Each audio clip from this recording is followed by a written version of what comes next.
Good morning students. हमारे regular lectures में हम लोग स्टेप बाय स्टेप एक एक चीज़ देख रहे हैं about non trading concern. Student chapter बहुत लेंथी है।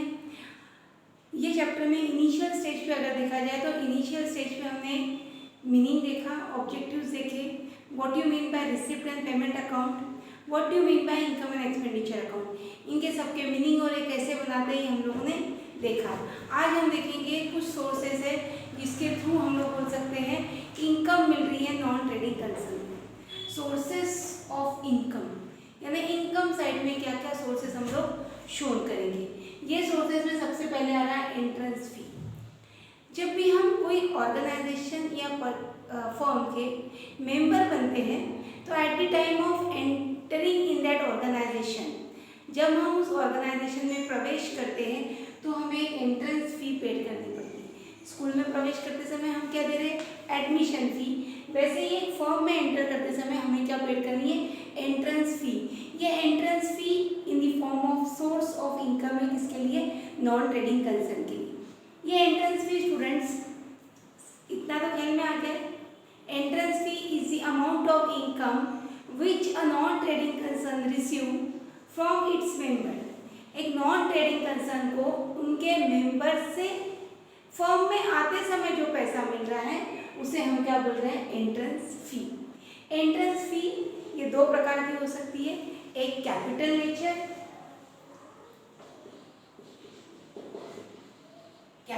नेचर, दूसरी रिवेन्यू नेचर।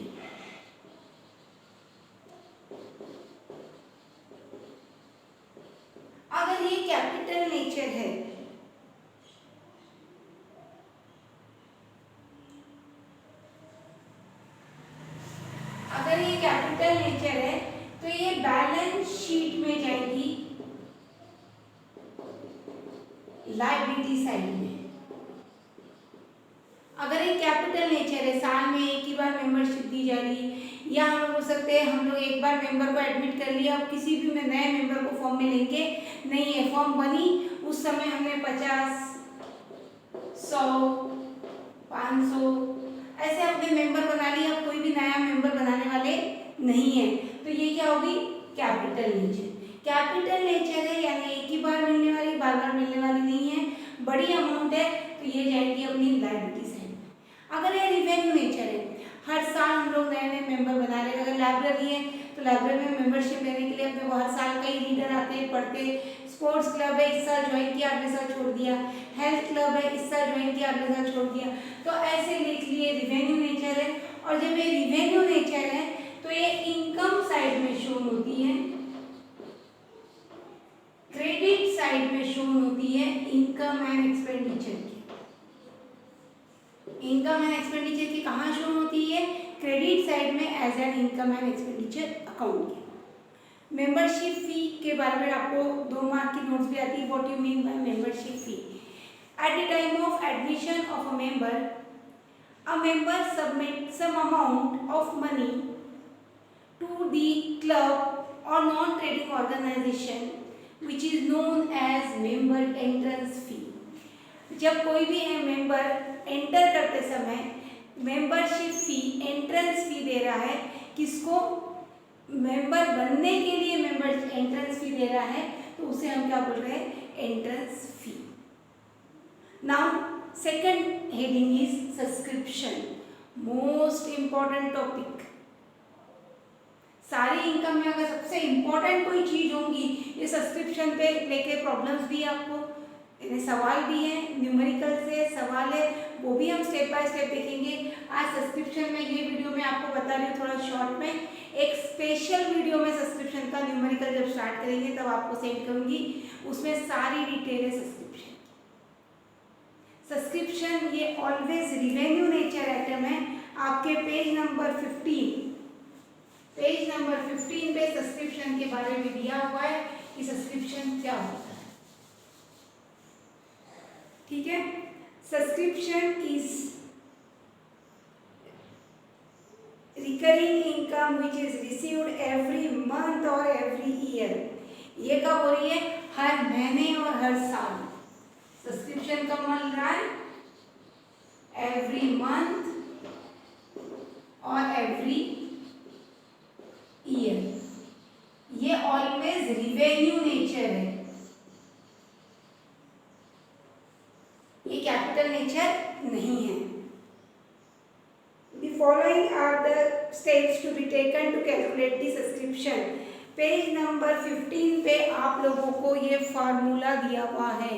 ये फार्मूला सबसे इम्पोर्टेंट चीज है काय के लिए, कैलकुलेशन ऑफ सब्सक्रिप्शन के लिए। ये फार्मूला मैं आपको अब स्टेप बाय स्टेप एक्सप्लेन करके दे रही हूँ। अगेन एक और वीडियो भेजूंगी आपको जो सेपरेट सिर्फ सब्सक्रिप्शन ही बताएगा।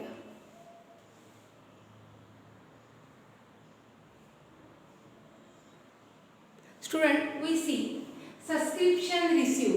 हम लोगों ने इनकम एंड एक्सपेंडिचर जब डिस्कस किया था तो मैंने आपको बताया था इनकम एंड एक्सपेंडिचर में अगर 2021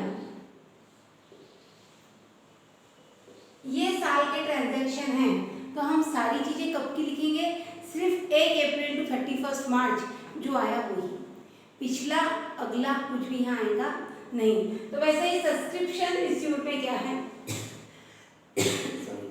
सब्सक्रिप्शन रिसीव ये हमको इस साल मिल गया है। अज्यूम करो ये इस साल मिल गया हम लोग को 10,000 रुपये। इसमें पिछले साल का जो मिला नहीं था वो, यानी अज्यूम करो आपकी फीस है, सोचो आपकी फीस है 50,000 रुपये, स्कूल वालों को मिली इस साल, लेकिन पिछले साल जो नहीं मिली उसमें इस साल की मिली होंगी। तो इस साल की है क्या, नहीं, आउटस्टैंडिंग यानी जो मिला नहीं है वो। आउटस्टैंडिंग सब्सक्रिप्शन जो पिछले साल मिला नहीं है वो इस साल मिला है, लेकिन इस साल का है क्या वो नहीं, इसलिए उसे माइनस कर देंगे। पिछले साल का सब्सक्रिप्शन ऐसा अज्यूम करोगे हम लोग 1,000 रुपये था, तो बचे कितने 9,000। Advance subscription of next year, 11वीं में आपने 12th की फीस पेड कर दी, 11th में 12th की फीस पेड कर दी, तो वो इस साल की है क्या, नहीं। अभी आप अज्यूम करो 11th में हो, इस साल आपने अगले साल की फीस पेड कर दी, तो अगर एडवांस सब्सक्रिप्शन अगले साल का कुछ सब्सक्रिप्शन मिला है वो इस साल का है क्या, नहीं, वो भी हम माइनस कर देंगे। वो सोचो अपना है 2,000 रुपये, तो बचे कितने 7,000। Outstanding subscription of current year, इस साल का सब्सक्रिप्शन जो मिला नहीं है। देखो जो पिछले साल का आउटस्टैंडिंग है वो माइनस कर दिया, पिछले साल का माइनस जो अगले साल का नेक्स्ट ईयर ज्यादा का मिला था वो भी माइनस कर दिया, यानी पिछला साल और अगला साल दोनों माइनस। इस साल का जो मिला नहीं है लेकिन इस साल का है, मिलने तो वाला है, तो वो ऐड सोचेंगे ये 3,000 रुपये है, तो टोटल हो गया वापस 10,000। और advance subscription of previous year, जो पिछले साल एडवांस मिला था, जो पिछले साल एडवांस मिला था वो पिछले साल का था क्या, इस साल का था। 11वीं में फीस देके रखी थी 12वीं की, वो 11वीं की फीस थी क्या, नहीं, वो 12th की फीस थी। तो अज्यूम करो पिछले साल एडवांस मिला है अपने को 2,000 रुपये, तो टोटल सब्सक्रिप्शन कितना हो गया 12,000 रुपये का। इससे रिलेटेड मैं एक और वीडियो आपको भेजूंगी। तो पिछले साल का आउटस्टैंडिंग माइनस, पिछले साल का एडवांस माइनस, सॉरी अगले साल का एडवांस माइनस, जो नेक्स्ट ईयर के लिए मिला है वो भी माइनस कर देंगे। Outstanding subscription of current year, इस साल का जो मिला नहीं है लेकिन मिलेगा तो वो प्लस। और पिछले साल प्रीवियस ईयर, पिछले साल जो हमें मिल चुका था वो इस साल का जो मिल चुका था वो भी हमने क्या कर दिया प्लस। स्टूडेंट आपको ये सारी नोट्स दिए हुई सब्सक्रिप्शन से related on your page number 15, ये ध्यान में रखना है। यहाँ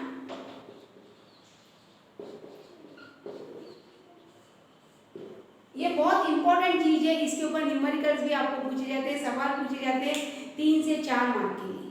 तो वह जैसे जैसे हम सवालों पे जाएंगे तो मैं आपको ये चीज और एक्सप्लेन करके दूंगी। उसके बाद है लाइफ मेंबरशिप फी। स्टूडेंट ने लाइफ मेंबरशिप फी के बारे में डिटेल्स आपको दी है पेज नंबर 18 पे। When a person become a member of an institution till the end of lives of a lump sum is called as life membership fee. Since the benefit of such payment is received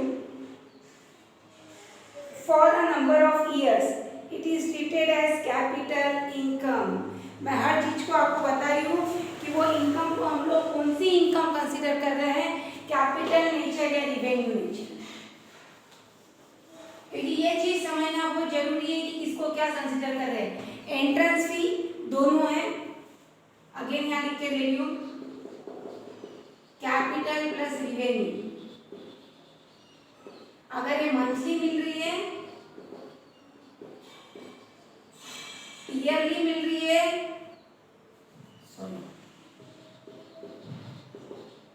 monthly yearly मिल रही है तो revenue nature, और total मिल रही है तो capital nature.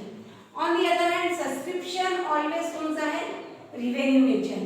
Life membership फी capital nature. क्यों capital nature? अगर हम लोग किसी भी फर्म के, किसी भी ऑर्गेनाइजेशन के लाइफ मेंबरशिप फी दे रहे up to the end of the year, तो वो लाइफ मेंबरशिप फी कंसिडर की जाती है एज अ कैपिटल नेचर। एक बार हम वो मेंबर बन गए फर्म के, एक बार वो फर्म ऑर्गेनाइजेशन के पर्सन हम बन गए हैं, तो वापस चेंज होने वाले क्या? नहीं। तो that is consider as life membership fee. उसे हम क्या कंसिडर कर रहे हैं? Life membership fee. Life membership fee इसलिए हम लोग उसे कंसिडर कर रहे हैं क्योंकि एक बार हम एज अ मेंबर बन गए तो बाद में उसको बार बार फी पेड करेंगे क्या? नहीं। अभी जिंदा है, मरने तक हमको उसकी फीस पेड करनी नहीं है। On the other hand donation, donation ये भी लिया हुआ है। डोनेशन जनरल डोनेशन और स्पेसिफिक डोनेशन, दो टाइप के डोनेशन है। Donation is that amount which is received from some person और फ्रॉम कंपनी और any other body in the way of gift. It should be credit side of income and expenditure account. Donation are of two types. ये कहाँ show किया जाता है donation? Revenue nature consider जब कर रहे हैं, credit side of income and expenditure account. Income and expenditure के कहाँ शो करेंगे हम लोग? क्रेडिट साइड में। जनरल डोनेशन में भी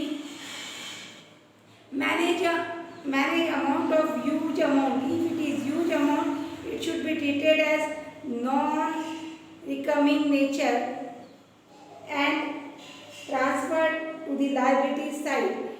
ठीक है? अगर ये डोनेशन की अमाउंट लमसम है, बड़ी अमाउंट है, तो कैपिटल नेचर।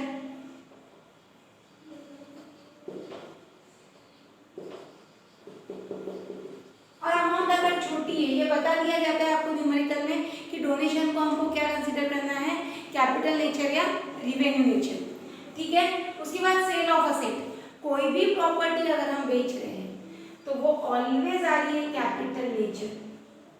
प्रॉपर्टी बेच के पैसा जो मिल रहा है ऑलवेज कैपिटल नेचर है, और वो असेट साइड में कैपिटल में से माइनस हो जाएगा। सेल ऑफ न्यूज़पेपर, हर महीने न्यूज़पेपर आता, कितनी रद्दी जमा करेंगे, तो वो ऑलवेज रिवेन्यू नेचर है और वो शो होता है एज एन इनकम साइड। उसके बाद है एनरोलमेंट फंड। एनरोलमेंट फंड ये आप लोगों ने नया वर्ड सुना हुआ है, पेज नंबर 20 पे दिया हुआ है। ये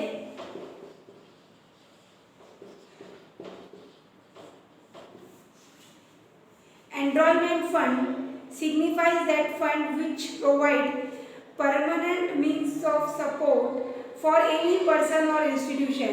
It received as a capital nature. ये कौन सा नेचर है?